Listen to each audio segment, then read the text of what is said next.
예, 안녕하십니까. 유기농부 임성준입니다. 여기 그 풀을 키우면서 헛걸이 풀이 가득했던 밭에 지금 비닐을 깔았고요. 이 비닐은 지금 이렇게 비닐 깔아 놓으면은 물이 안 빠지죠.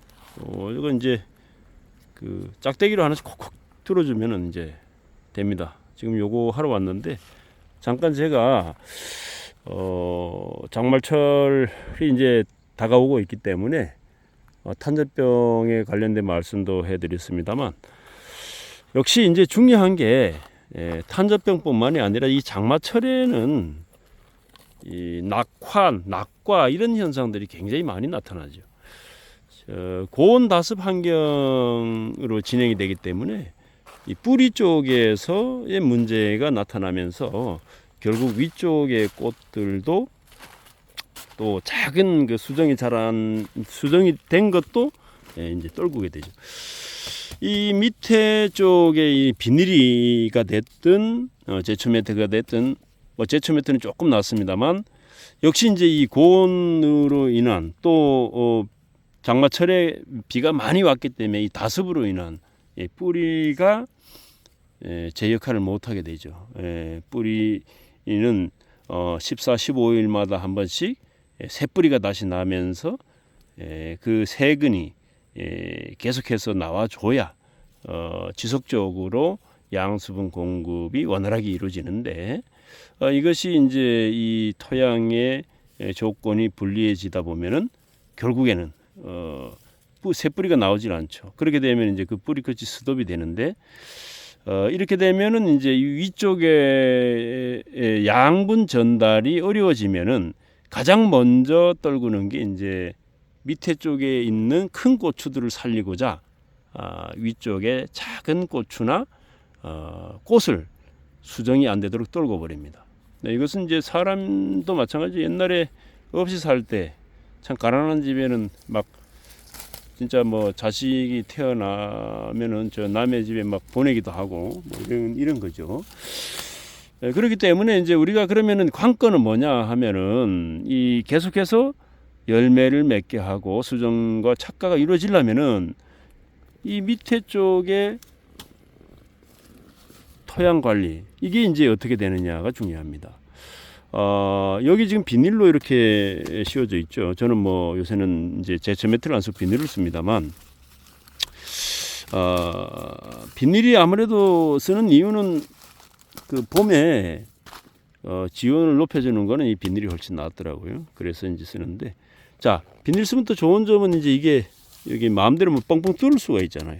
그럼 뚫고 뭘 줄 수도 있고 그다음에 걷기도 이제 뭐 좀 편하죠 이게. 그런데 특히 장마철에 이 지금 이 면에 이쪽으로 전부 해서 여기를 이 안에 그 이걸 그냥 놔두면은 엄청난 고온이 올라가죠. 뭐 70도까지만 올라갑니다.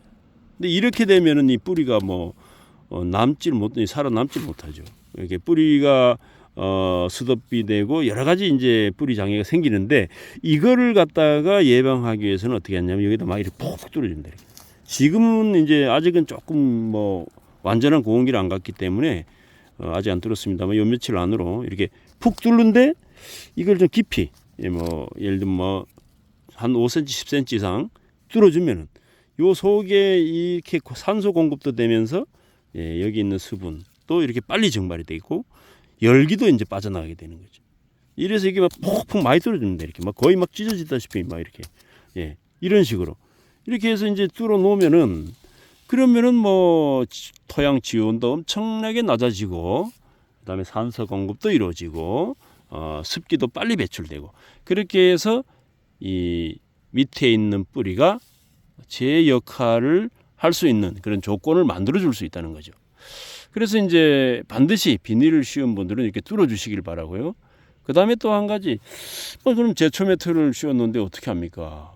그러면 이제 뚫을 수가 없잖아요. 그러면 제초 매트는 아무래도 숨을 좀 쉬니까 좀 이거 비닐보다는 좀 낫습니다. 그러나 역시 뭔가가 덮여 있다는 얘기는 과습 상태, 그 다음에 고온 장애 이런 것들이 일어날 수밖에 없죠.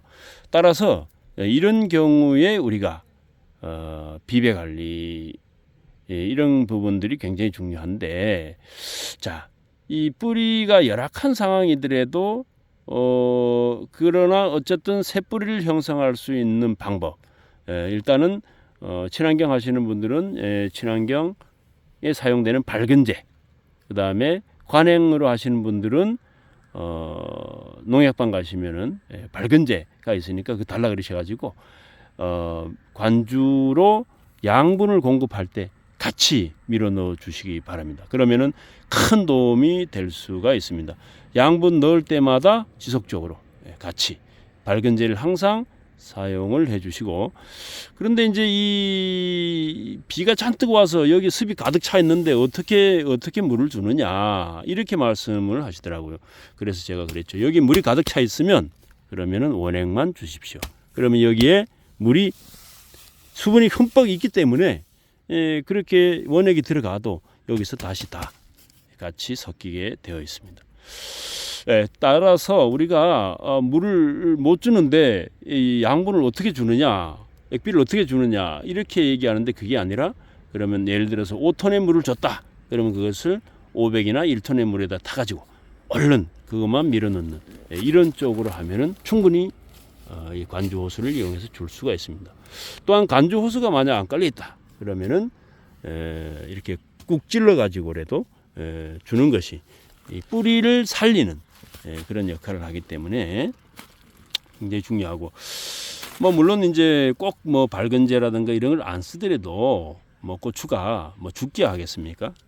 그러나 우리가 수량성에서 보통 7월 초순이 지나서 7월 중순에서부터 8월 초까지 아주 극고온기, 그 다음에 과습 상태, 이때 꼭 보면은 이 위쪽에 고추를 못 달죠. 2, 3단 뭐 이렇게 그냥 다 떨어져 버리고 없어요. 그러면 그 고추가 9월 달에 딸 고추인데 9월 달에 딸 고추가 없으니까 그냥 손 놓게 되는, 그리고 나서 또 이제 8월 뭐 한 15일 이후에 또 많이 달립니다. 막 달리죠. 기온이 낮아지고 하니까. 이제 그런데 그 고추는 또 결국 제대로 익질 않아 가지고 결국은 색깔이 안 나서 수확을 못 하는 이런 이제 고추가 많은 거죠. 따라서 우리가 제대로 수확할 수 있는 고추를 좀 더 충분히 확보할 수 있는 것은 이 7월 달에 수정하느냐 못하느냐 여기에 달려 있는데, 이것을 수정하게 하기 위해서는 첫째 이 토양 지원 관리, 이게 중요하고, 두 번째는 양분에 있어서 지속적인 양분 공급, 그 다음에 밝은제, 이런 것들이 함께 주어져야 된다는 거죠.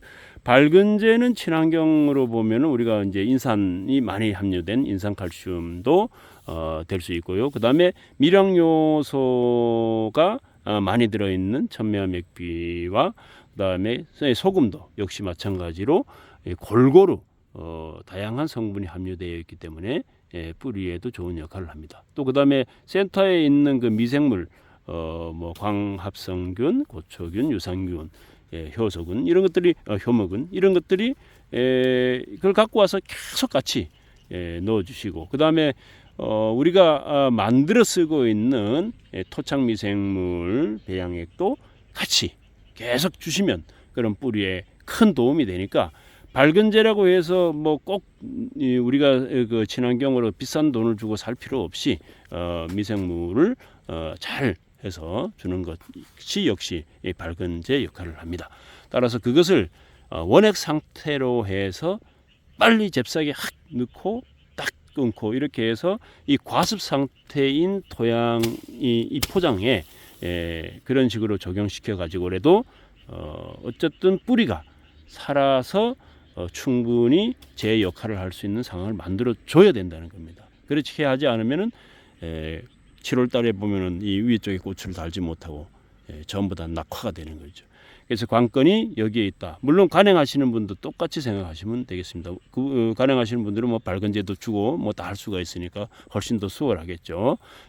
이렇게 해서 우리가 7월 달에 이쪽에서의 고추를 달 수 있는 쪽으로 노력을 할 수가 있다. 그 다음에 이 토양 지온을 낮추는 것이 고추 생육에서 굉장히 중요하다는 것을 오늘 말씀을 드렸습니다. 많은 도움이 되셨기를 바라겠습니다.